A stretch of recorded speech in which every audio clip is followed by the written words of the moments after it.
marching on. Welcome back. If you have just joined us, this is Able Differently. Sophia Abdi is an activist who is physically challenged. She uses a wheelchair to aid her movement. Her story is a unique one. Take a look. Sophia is the first human activist in Wajir County. She advocates for the rights of women and girls in a society whose culture works against the female members. I was going on to get a lot of information. I decided to go for early retirement in 1994. Then I started practicing being an activist.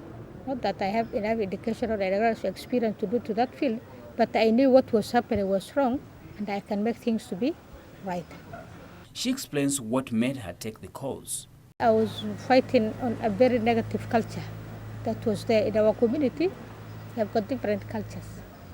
They have got different culture that a girl, if it is raped, the two parties negotiate and they just leave the criminal in a large way, keep on raping because he knows that his clan family has got some animals to give out, see, and all this. A girl is not taken to the hospital for any examinations. They just change some animals, and that is their culture.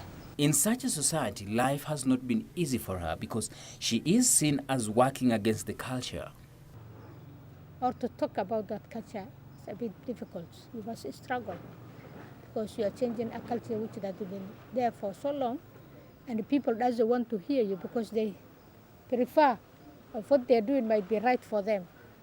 And to me, it is wrong what they are doing because to protect the criminal is also an offense. And those days, we didn't have gender sexual offenses acts in those days. So walikuwa wanashika watoto hapa, wanapatia maalama, sasa inaandikwa injuries, harm to a child and all this.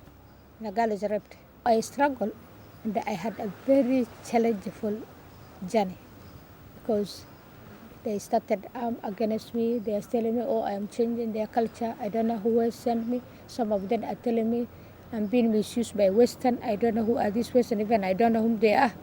But to me, my motive and my mission was to protect these girls who are being harmed in so many ways. Winning cases in court is also a challenge. When we take the rape cases to court, they go and negotiate. The case is still in the court. They go and negotiate with the other party. And you might not see the lady, you might not see the witness, even you might not see the doctor. The doctor, if he comes and gives evidence, but where is the people? They are not there. It's only the accused who is there. And the court cannot keep the accused there. So they were using a lot of tactics. The elders are using a lot of tactics to make us frustrated. We were frustrated in so many cases. She has been forced to run for her life several times and has scars that always remind her of her struggles. The first case I had in Wajir was that a girl was harmed. She was harmed, and I tried to say that I should take her to the police and all this.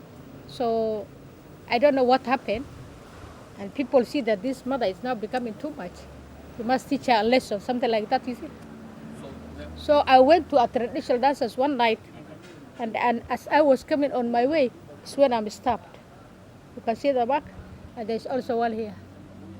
Sophia has put her cause first to the extent of sacrificing her own marriage. At the moment, I'm a single, but my former husband, we left each other because of interfering with me in my activities and telling me that I am interfering with the culture that has been there, that the elders are telling him, what is your wife doing? Why is your wife doing this?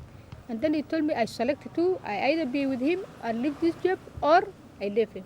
And I decided to leave him because it was important for me to rescue those girls who are suffering, than be with a husband who is following others because of the negative culture that I'm fighting. I had a vision, and I was expecting him to support me, and he was not ready to support me. Then what could I have done?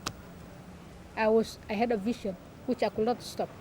One more obstacle to her work is mobility, and she is on a wheelchair. For now 2 years and a half, I got rheumatoid arthritis, and I was supposed to go to India for medical treatment, and I could not get.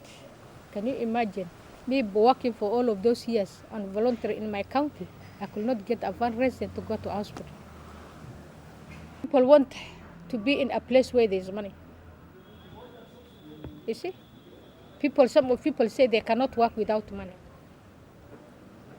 You see? They cannot move without money. Some of them were asking me, how are you doing this job? You know, some of them are even now, they're having the mentality that I'm being funded on this issue. I'm nothing. I'm just a volunteer activist who is fighting for the rights of women and girls. Despite of all the challenges, she is happy that there are institutions that have recognized her work through the awards given. As a journey I came from, is from 1995, excluding some few months in Nairobi and coming back. I got HSC Medal Head of State Commendation. I achieved in my work. I've got a recognition certificate from a humanitarian organization. I was awarded in Ethiopia. It is called HH, Helping Hand. It's called Helping Hand. It's like a medal. It's a recognition certificate, but it is a full medal. It's called HH. So I've got two. I've got so many certificates awarded by the Children Department, by different organizations for my working. She hopes that long after she has gone, Wajir County will also see that her advocacy was worthwhile. Human rights defenders, we have a problem. And we are urging the government, and we are urging Kenya National Human Rights Commission to make a proper statistic on human rights defenders' problem at the grassroots. Keep moving, keep marching on.